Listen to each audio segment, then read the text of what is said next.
यार जय जाना सांग मैंने सका उठी देखिए तो आम घर माछ बछा आज दिन मान मोर कौन जी पता नहीं आज सका माछ मुह चाहिए माछ बछा बछी सरला मुझे ब्रश फ्रश करके खाई पिठा आलू भजा और मिठा तापर खाई सारापर आम गाधे पाधे समस्ते बस खाई पखाड़ एका एका पखाड़ खाइबा एमती मिसिकी पखाड़ खाइबार जो मजाटा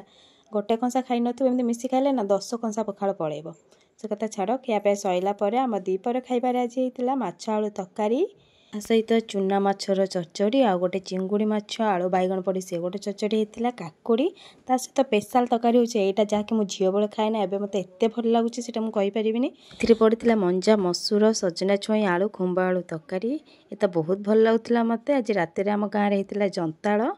से सब घर को समस्त घर बंटा हो जाता आज मो माछ मुह चाहिए बोली दिन मान मोर माछरे गला जंताळ सहित रुटी खाई जाइए मुझे शोइबा भिडियोटी भल लगे सब्सक्राइब निश्चित करेंगे रही नमस्कार जय जगन्नाथ।